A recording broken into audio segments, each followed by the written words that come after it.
Les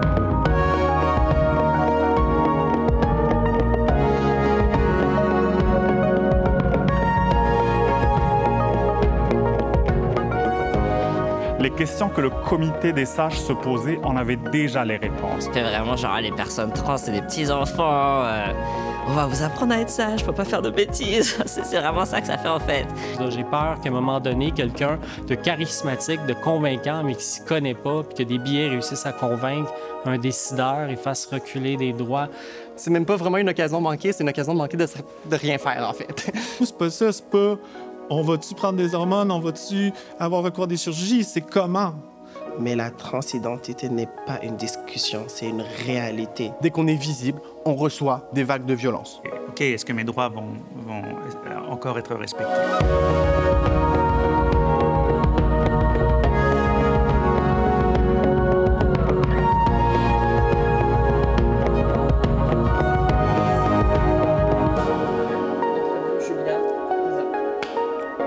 Dans le fond, le comité de sages, ça a été créé par François Legault après qu'il y a eu des manifs, en fait, de mouvements transphobes. C'était le Million March for Children et qu'il y a eu une contre-manif par des manifestants queer et trans. Et là, il y a eu des escalades. François Legault a pris la balle au bon puis il a dit « On va faire un comité de sages parce que là, ça va trop loin. Le monde est fou, puis il faut régler ça, cette question-là de l'identité de genre. » Et c'est comme ça que ça a été présenté quand, aujourd'hui, le comité des sages, enfin, il y a quelques mois, a été présenté au public.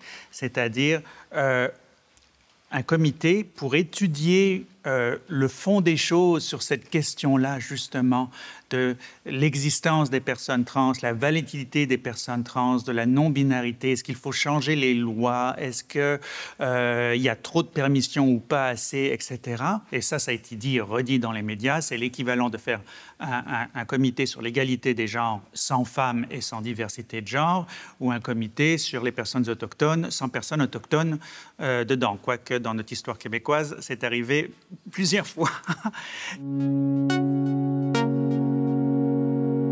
Comment tu t'es sentie quand tu as entendu parler du comité des sages? Honnêtement, au début, je croyais que c'était une blague. Je prenais pour acquis en tant que personne trans que le gouvernement n'avait aucune idée qu'est-ce que c'était ma réalité. Mais j'avais un petit espoir que c'était faux. Et ça me montrait en fait que c'était complètement vrai. Quel manque de respect. Déjà, juste le nom, le comité des sages, ils se prennent pas pour des 7-Up flat. Hein. Ben déjà, tu vois, le salaire qu'ils donnent à quelqu'un qui est sur le comité des sages, c'était quoi, genre 100 000 $, un truc du genre? Déjà, là, direct, tu sais, il va pas y avoir de personnes trans sur le comité. Fait que, toi, tu as pris part aux consultations. Est-ce que tu peux parler un peu de comment c'était ton expérience, puis si tu as senti qu'on t'a pris en compte, finalement? J'ai pris part aux consultations du comité des sages. Je peux déjà commencer en disant, j'ai pas tout à fait l'impression que le comité des sages m'a pris en compte. Prétendre que les personnes cis sont capables de dire objectivement la vérité sur les personnes trans, ça n'a aucun bon sens, c'est quelque chose qu'il faut dénoncer. Ils sont pas capables de remarquer le contexte dans lequel ils parlent et donc complètement aveugles à tout ce qui pourrait être traces de préjugés, traces de discrimination, traces de limites des droits ou ce qui n'est jamais évidemment présenté comme des reculs de droits, toujours présenté comme des inquiétudes, puis de la prudence, etc. Ils ne sont pas capables de faire la différence dans ces choses-là. Et donc, c'est tout le problème de leur aveuglement. Je m'appelle A.M. Benali. Je travaille en intervention psychosociale. Je suis administratrice au Conseil québécois LGBT. Je suis une personne non-binaire. Mais le Conseil québécois LGBT a décidé d'être l'organisme qui représente tous les organismes de la communauté qui allaient dialoguer, échanger avec ce comité-là. Mais on n'avait aucun droit de regard, on avait juste une place de consultation auprès d'eux. Au sein des organismes communautaires, on le sait, c'est quoi les besoins des personnes trans, on le sait, c'est quoi qu'il faut faire pour améliorer les conditions. Donc, le fait de se retrouver avec une nouvelle étude faite par des gens qui n'ont pas rapport, tout simplement, c'était juste insultant pour l'expertise qu'on a. Ce rapport-là a coûté environ un demi-million de dollars, genre.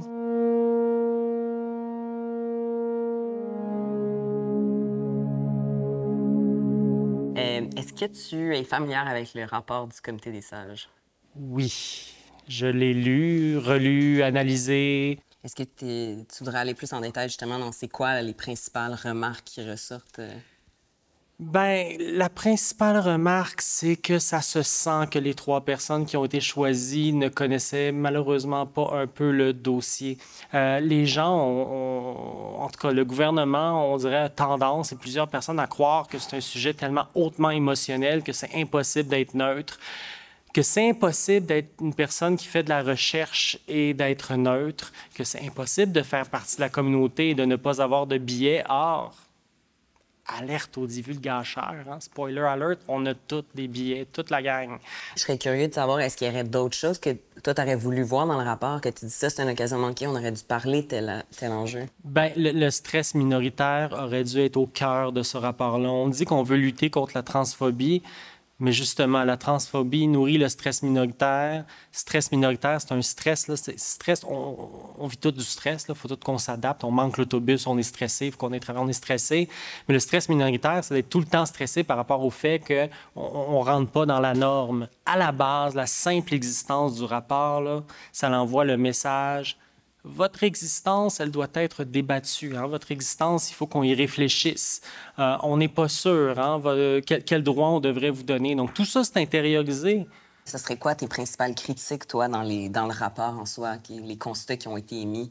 Est-ce qu'il y a vraiment des trucs que tu dis, ça n'a pas lieu d'être? Donc, c'est comme si tout avait été vu à travers la lunette du débat public plutôt que de la réalité scientifique ou par rapport au protocole de soins. Donc, est-ce un rapport, est-ce un papier, une chronique d'opinion de 250 pages ou un rapport scientifique? Parce que là, on ne sait pas, on ne sait plus. Ça, c'est donc la validité même du rapport n'est pas claire parce qu'on ne sait pas ce qu'est cet animal-là. Ah ouais, t'as le rapport avec oui, j'ai le rapport. J'adore. Juste random ici, là. Comme tenait à nous le dire une représentante d'un groupe de soutien aux personnes trans, je cite, « On n'aime pas les charlatans qui signent une ordonnance pour des hormones au bout de 20 minutes non plus. » Mais ça, c'est vraiment pas le pire. Mais de qui on parle quand on dit ça? On parle de who the... On sait pas c'est qui, tu sais. À un moment donné, il y a un médecin anonyme qui dit « C'est quoi cette histoire de sexe assigné à la naissance? Le sexe, c'est biologique. Il y a des hommes, il y a des femmes. C'est un sexe constaté à la naissance. » Ben, les sages, dans leur rapport, ils disent « Ça a donc bien de l'allure, ça. » Ben voilà, ils décident d'écouter ce médecin-là, alors que l'Association canadienne de pédiatrie, l'Organisation mondiale de la santé, l'American Psychiatric Association, qui est la grosse association qui fait tous les critères de santé mentale, contredisent ce médecin anonyme en disant, ben non, le sexe, c'est assigné à la naissance et la biologie, c'est complexe. Mais on est d'accord que sexe biologique, pour la question trans, c'est pas une catégorie parce que, justement, certaines personnes peuvent avoir eu recours à des chirurgies, d'autres non. Il y a aussi la question des personnes intersexes. Par exemple, moi, avant de faire mes cours de neurophysiologie, je savais pas à quel point la communauté intersexe est comme 1% de la population, ce qui est quand même gros quand on y pense. Puis, il y a des personnes qui se disent cisgenres, qui plus tard dans leur vie découvrent avoir une intersexuation.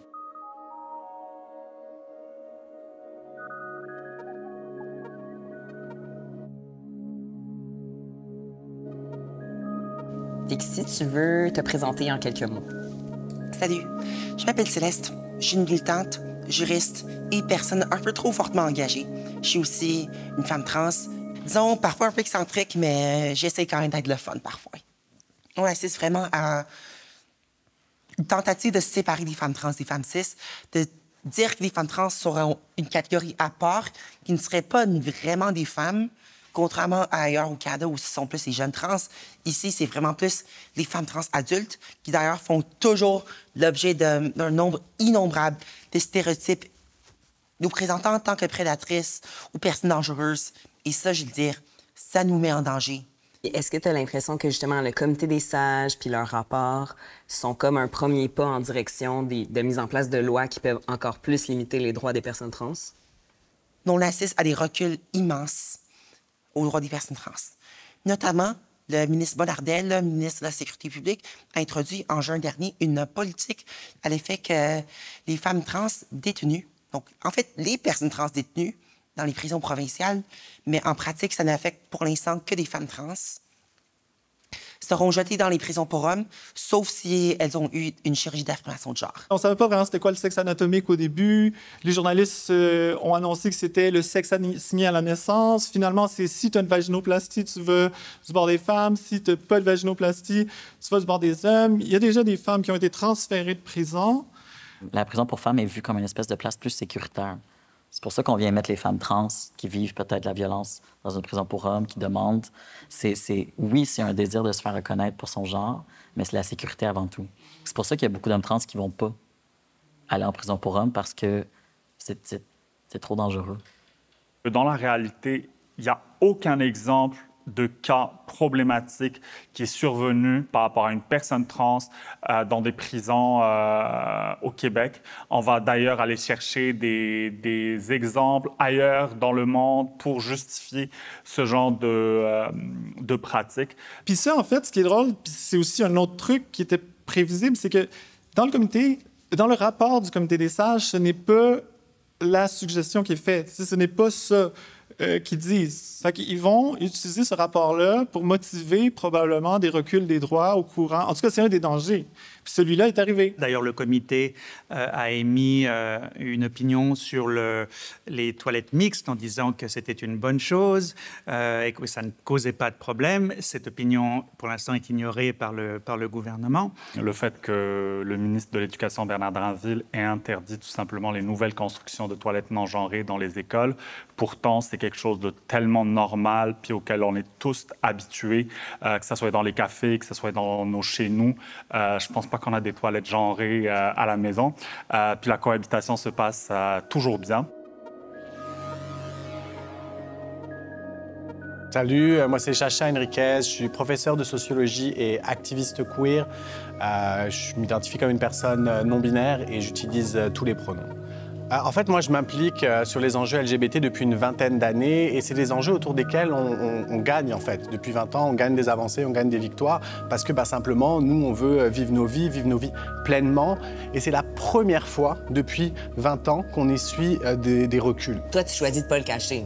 Tu t'affiches comme un activiste, comme une personne militante. Ouais. Pourquoi tu le fais? Parce que je pense que c'est important. On vit dans une société où ça va pas bien. Hein. Tout le monde le sait que ça va pas bien. Donc on essaye de changer la société pour aller vers le mieux.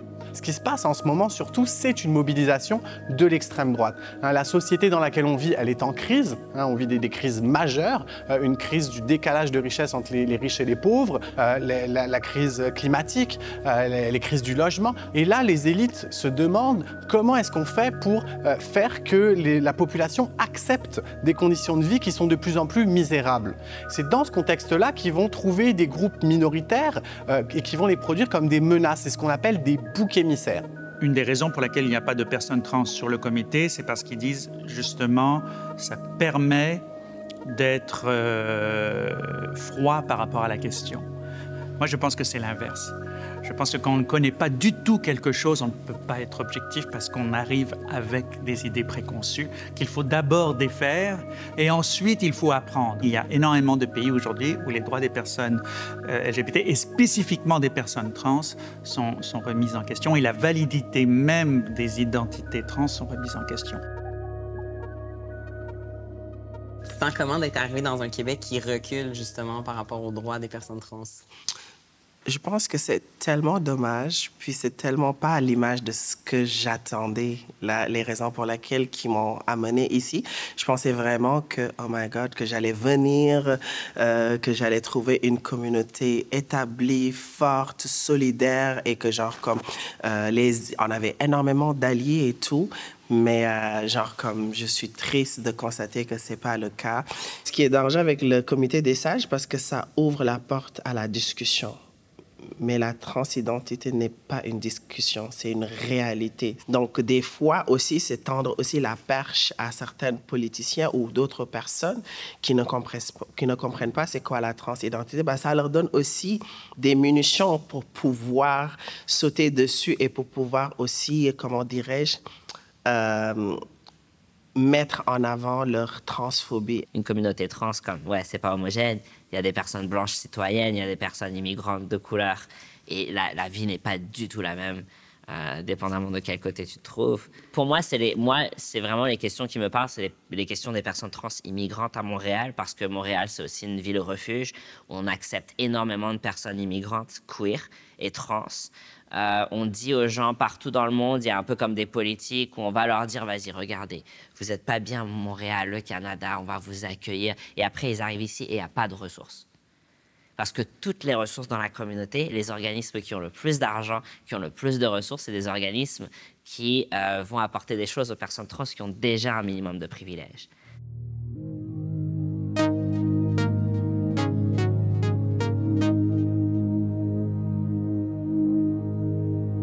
Je veux revenir sur la question de la survisibilité parce que je pense qu'il y a une visibilité qui est différente dépendamment des gens dans la communauté. Tu sais, comme par exemple pour les femmes trans, c'est comme hyper-visibilité. Les hommes trans, parfois, les gens ne savent même pas que ça existe.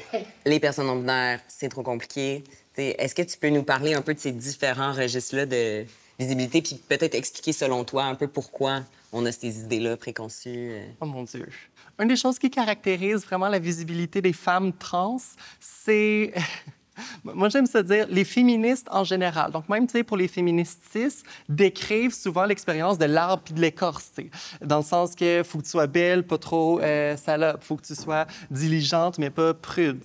Et donc, l'arbre et l'écorce, pour les femmes trans, ça va être, bien, d'un côté, tu risques toujours d'être un homme, puis le pire des hommes, le plus pervers, le plus dangereux, parce qu'il y a juste une espèce de prédateur fini qui voudrait faire, tu sais, voudrait devenir une femme, en lui prêtant, tu sais, évidemment, les pires préjugés au monde. Donc, ça, c'est l'arbre. Puis l'écorce, ça va être, si t'es, tu sais, trop féminine, on va te rejeter comme, c'est un masque, c'est de la frivolité, c'est du danger sexuel, c'est du... Où on va reproduire des stéréotypes que les féministes essaient de se débarrasser. Voilà, ça va être du sexisme, ça va être de la misogynie sur des modes qu'on connaît, tu sais, très, très bien. Un des préjugés qu'il y a le plus à propos des hommes trans, c'est les ramener toujours à leur statut féminin, dans l'idée de la féminité, c'est quelque chose à protéger. Il ne faudrait pas salir nos belles petites filles avec de la testostérone. Il ne faudrait pas les salir avec de la masculinité. Puis il faut les protéger contre elles-mêmes, surtout. Tout ça regorge de misogynie. Oui, comme homme trans, j'ai l'impression que souvent, mon identité est utilisée à des fins politiques sans mon consentement. Et, par exemple, cette espèce d'idée-là que les hommes trans sont moins des hommes que les autres, mais que c'est aussi une preuve que c'est plus facile d'être un homme, qu'on veut être des hommes parce que le patriarcat nous a donné cette idée-là en tête, tu comprends? De par le fait que les hommes trans sont vus comme moindres, qui sont invisibilisés, ben les femmes trans sont extra-visibilisées. C'est vrai que, par exemple, un homme trans va avoir plus de facilité à marcher dans la rue qu'une femme trans, mais dès que le statut de transidentité est dévoilé, un homme trans n'a pas de privilèges de genre. C'est pas les mêmes privilèges de genre qu'un homme cisgenre, par exemple.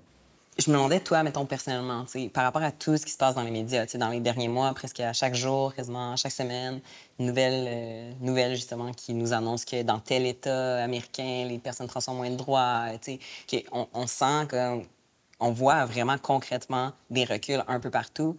Est-ce que, toi, ça a changé ta manière de consommer les médias? T'sais? Oui et non. Je dirais que par rapport à ce qui se passe dans les médias, moi, depuis toujours, pas juste en lien avec les questions trans, il y a des moments où on sait qu'on n'est pas apte à acquérir des informations qui peuvent nous faire violence. Par exemple, je crois avoir réussi à bien naviguer le rituel café matin avant je lisais le journal, puis maintenant. Donc, je dirais oui, ça a changé pour ça. Avec la visibilité, les gens me mettent genre exprès pour me rappeler qui je suis.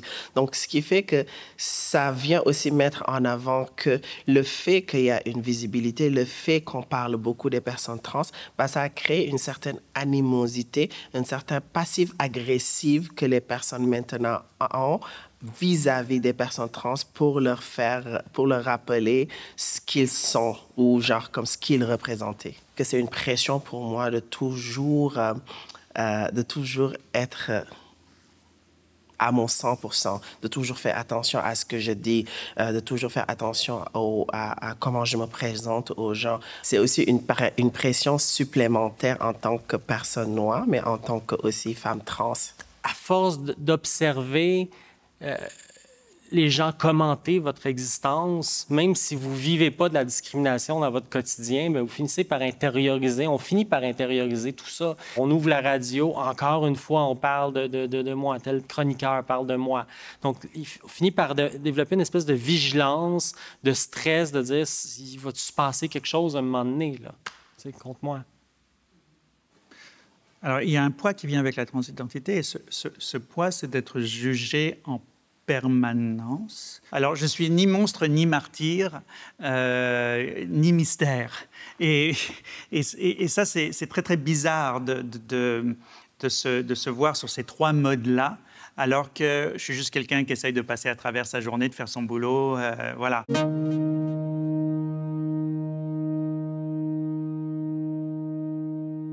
Toi, personnellement, dans ton expérience à toi, là, ça a été quoi le coût que les soins soient pas tous couverts? Comment tu as vécu ça? Transitionner, c'est compliqué, OK? Et je pense que le gouvernement devrait activement aider les personnes trans à naviguer le système. La majorité des gens qui m'envoient des messages, c'est des parents. C'est des parents qui ont peur, qui savent pas quoi faire, ils veulent pas m'affaire, ils ont besoin de support. Et c'est, pour vrai, toujours de naviguer le système. Genre, je sais pas combien de gars trans que j'ai aidés à avoir la top surgery. Leur dire, il faut que tu envoies un email, un GRS, après ça. Comme vraiment là, de manière tangible. Là. Et c'est souvent ça. Les gens sont comme, OK, je suis trans, qu'est-ce que je fais? Il y a une panique.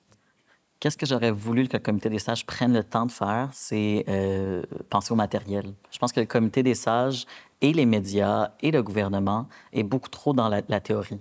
Est beaucoup trop dans comme, qu'est-ce que c'est un homme? Qu'est-ce que c'est une femme? Qu'est-ce que c'est l'identité de genre?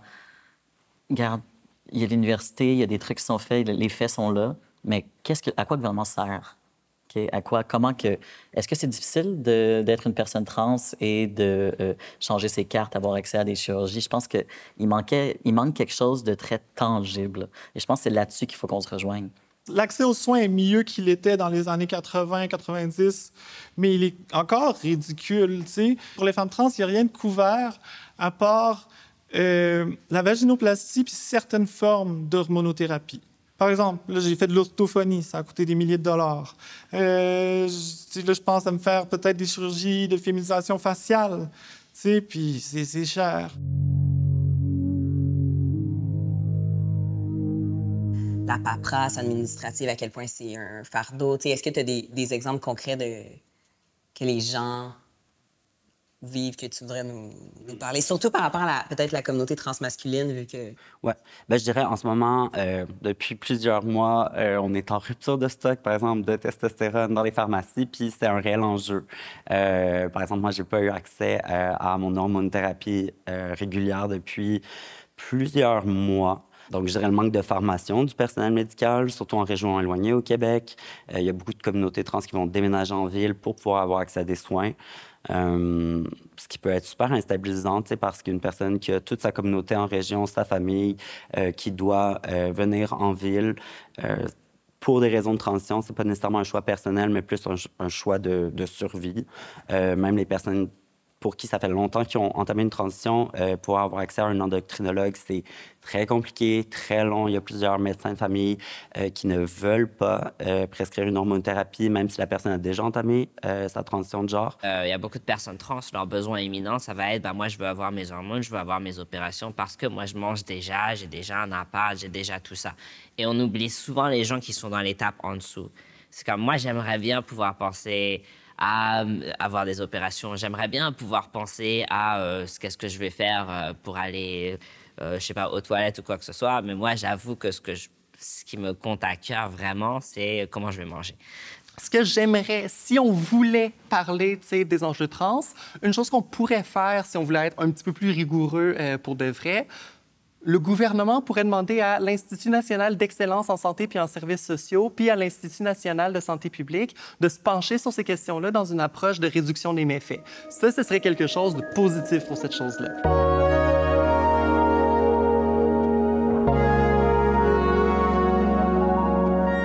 Puis moi, j'avais envie de terminer sur qu'est-ce que tu aurais envie de souhaiter à la communauté? Je souhaite que on arrête de parler de la transidentité en public Je sais qu'il y en a des personnes qui dirigent, par exemple, des centres de femmes qui reçoivent des femmes trans puis qui n'en ont pas de problème. Je sais qu'il y a des directeurs, des directrices d'école qui n'en ont pas de problème avec leurs jeunes trans. J'aimerais ça que ces personnes-là sortent dans l'espace public pour déconstruire un petit peu ce récit que c'est toujours problématique puis que c'est toujours dangereux, etc. Donc, ça, c'est aussi un appel, une invitation aussi à ses alliés. Je pense que comme personne trans, il faut qu'on voit notre potentiel comme courroie de transmission puis comme créateur de conversation sur le genre. Puis au lieu de juste être dans des ministères en train d'essayer de trouver des solutions du haut de nos privilèges, d'écouter la personne. Comme dirait Harmonium, on a mis quelqu'un au monde, il faudrait peut-être l'écouter. À 5 ans, je savais déjà que j'aurais préféré être une petite fille. La seule chose qui fait que je n'ai pas fait ma transition pendant ces années-là, c'était le poids social, c'était le fait que toutes les portes étaient fermées pendant toute ma vie. J'ai peur que ces portes se referment aujourd'hui. Ne plus être un sujet à débattre dans cette société. Parce qu'à la fin de la journée, on est plus que juste des personnes trans. Et je pense que c'est tellement un long processus d'arriver où nous sommes arrivés aujourd'hui, c'est-à-dire que de se tenir devant, puis d'assumer, puis d'aimer, puis d'accepter ce que nous sommes. Je pense qu'il n'y a aucune personne ou aucune loi qui peut enlever cela de nous.